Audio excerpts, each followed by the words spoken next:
going to have good city. And you have a good city, you're going to have a good country. And you have a good country, you're going to have a good world. Peaceful world. Look to the family. That's why I said righteous family. If we have righteous families, we're going to have a righteous society. Your responsibility for having a righteous family is started before you get married. The question how?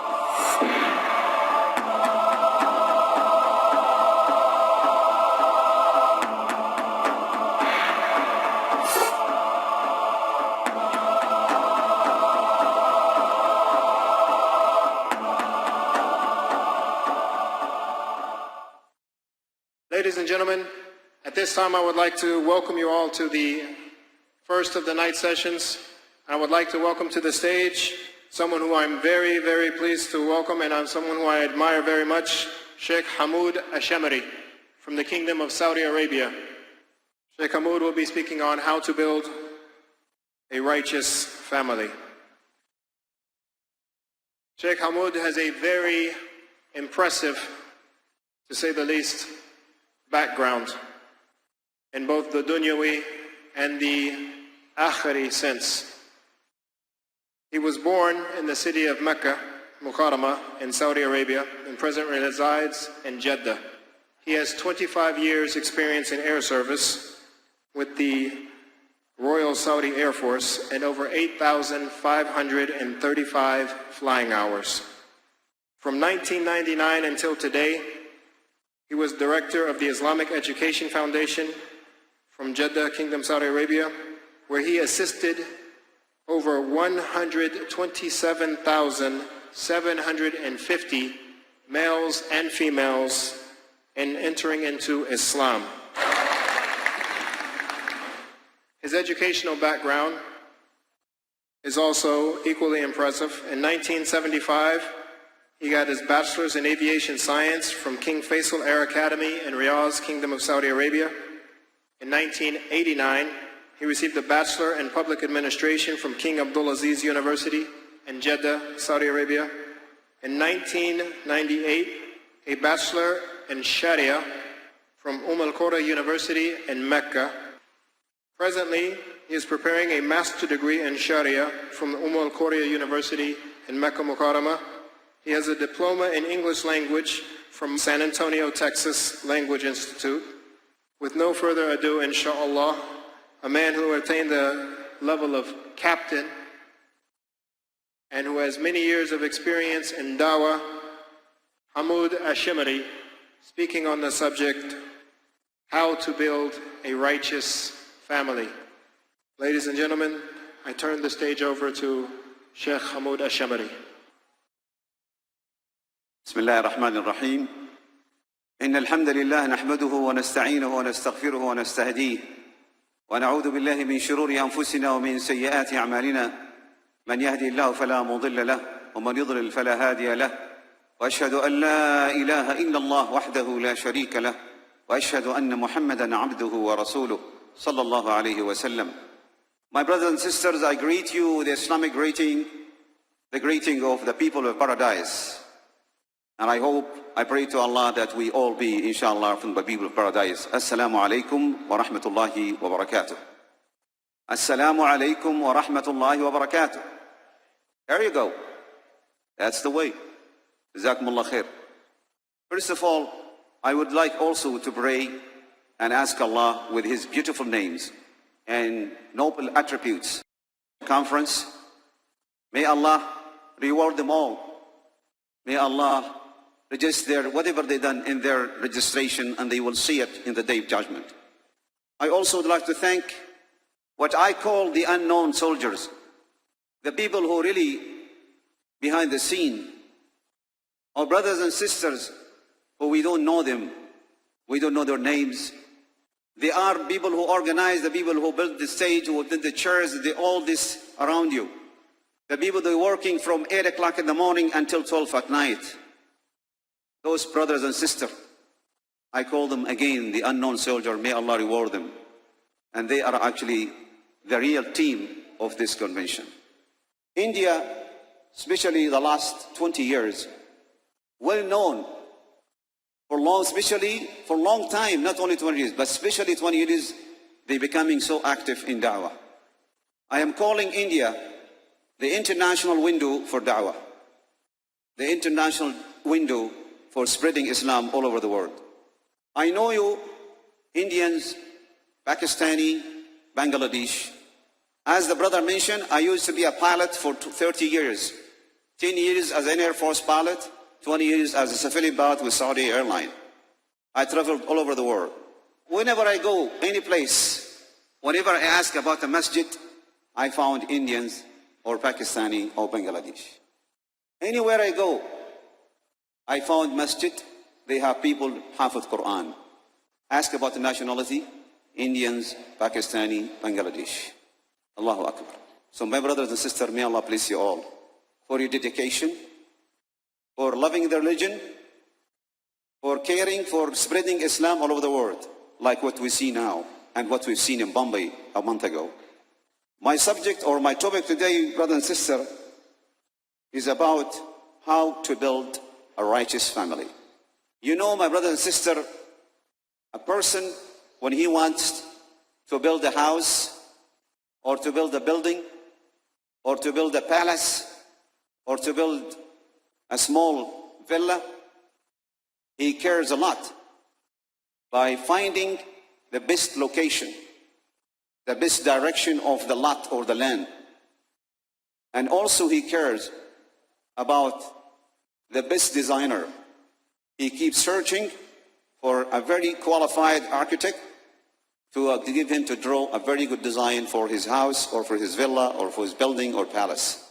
He cares also about finding the best materials from wood, cement, steel, etc.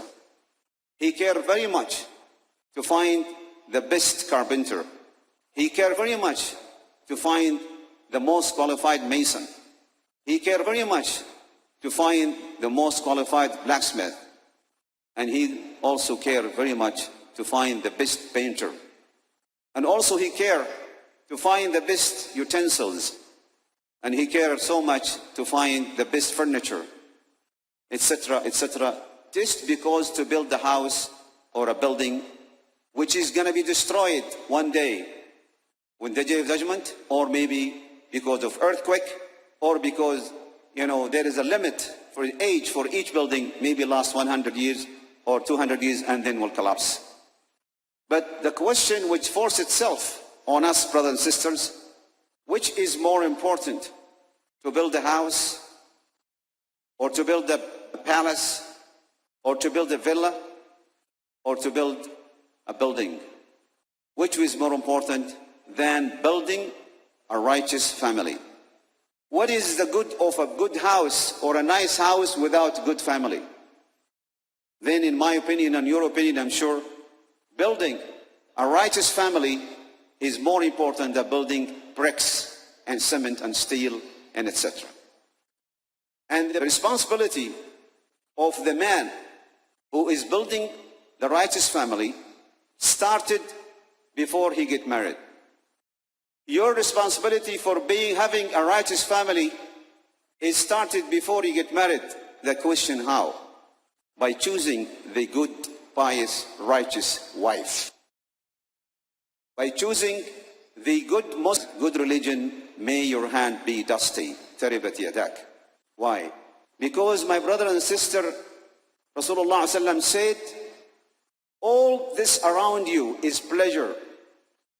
Everything around you is a pleasure for you. Everything Allah created in this life is pleasure for us.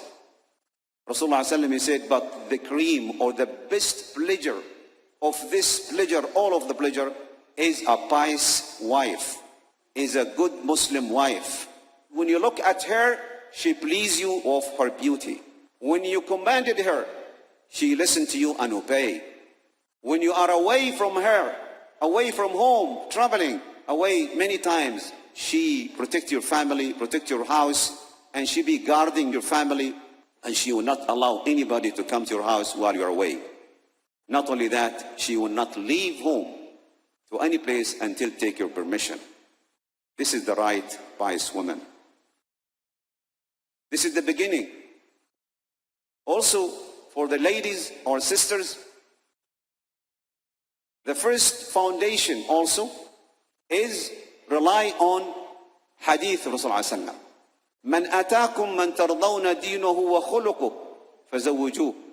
Also, your sister, Rasulullah sallallahu alaihi wasallam, he did not say to your father, who approach you, who got the rich money, the most, he's the richest person, who got the wealth, who got the prestige, who is son of so and so, son of the king, or he has a company, he has many business going on. No. Rasulullah sallallahu alaihi wasallam said to the fathers who approach you, if somebody approach you, man tardawna dinahu wa khuluquh. Man atakum, whoever came to you or approach you to ask your daughter's hand, you should, if you approve his religion and his character, his manners, not only the religion, because you could find a person, he is a religious, but he has a bad manners and a bad behaviors. In the same time, you could find a person has a beautiful manners, good behaviors, but he has no religion. So Rasulullah sallallahu alaihi wasallam have combined a religion with behaviors. So you be careful, fathers, that when you choose a husband to your daughter, you have to be careful following the teaching of Rasulullah sallallahu alaihi wasallam, not your own mind. And I will seize the chance to the fathers to tell them, be careful as a father. You have no right whatsoever to force your daughter to marry somebody she doesn't like. Because Rasulullah sallallahu alaihi wasallam also said about the virgin, you should really take her excuse. And her excuse or her approval is when she is silent. Al-bikru tusta'dhan, wa-thayyibu tusta'mar. The one is married before, if she was a divorced woman or a widow, anyone she was married before and she become a widow or a divorce, you should ask her permission because she tried marriage before. Even the one is virgin, never married, you still have no way to force her. Now we're talking, my brother and sister, about building a righteous family. How do you expect of this marriage that it being forced by the father, it's going to last for 1 year? Because how do you expect a daughter to live with somebody she does not like? Just because he's rich? Just because he's your relative? Just because he's your cousin? Just because you love him? I am not saying that this daughter must love him, but she must know him. Know him not the way of non-Muslim, going out together, dating each other. No. She must have information about him. You should tell her the truth about him. If she approves, then marry her. If she doesn't approve, you have no right whatsoever as a father to force your daughter to get married. Somebody she doesn't like or somebody she knows that she's not going to be happy with him. Now, marriage took place. I am going, my brother and sister, step by step. And I want you to listen to me and give me your ears. As I say, this is not a lecture, this is a lesson, this is dars. The first thing also, or the second or the third step for building a righteous family, when you are really inviting food, people only eat some of it and they leave all of it. And then you throw it in the garbage. Allah will punish you this. This is again building a righteous family. Here we go now, the wedding is over, and the man took his wife to his own bedroom or to his flat or apartment house. There are some etiquette. There are etiquette for marriage. I want you also to give me your ears, especially the people who is getting married soon and sister getting married soon. There is etiquette. Every husband going to get married must know it.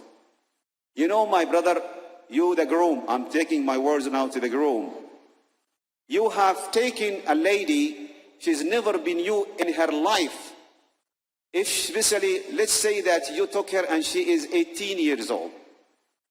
For 18 years old, she is living with her father and mother. She never been with you in her life. She doesn't know your habits. She doesn't know what you like, what you don't like. She doesn't know about the things you know makes you happy, things makes you bad, makes you angry. Do not expect her to know you in 24 hours. Give her a chance to understand you, to know you. You are a stranger to her.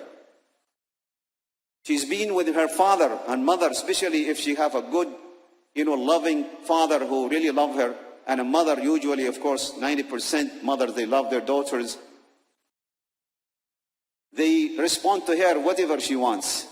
Her father could really coming work tired, fatigued, and then he hears his daughter, "Daddy, please, I want so-and-so." He will leave his home, even he's working 10 hours, 15 hours, because he loves the daughter. So she was really sopping in her house. They are treating her nicely in her house. And don't expect from her to know you just from the first night. And don't be harsh with her. There is also sunnah before approaching your wife. You listen to me, especially people getting married, men and women. Many people, unfortunately, they don't do the sunnah. They are not aware of the sunnah. Once you are alone, you and your wife in the bedroom, before approaching your wife, you must make wudu and make 2 rak'ah. You make 2 rak'ah before you approach your wife. You make 2 rak'ah, you face Qibla and make 2 rak'ah and ask Allah to bless your marriage. The same thing the wife does.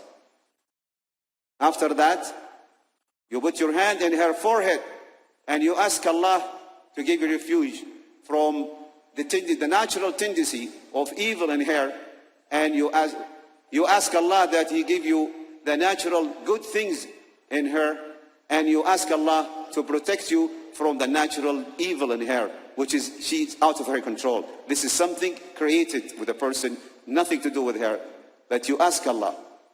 This is a sunnah. Many people don't do it. Spread the word, oh man. Spread the word of Islam. Oh, fortunate one. Paradise must be won. Paradise must be won. Each day and each night. Through darkness and through light. Cry it out to the world. Spread the word.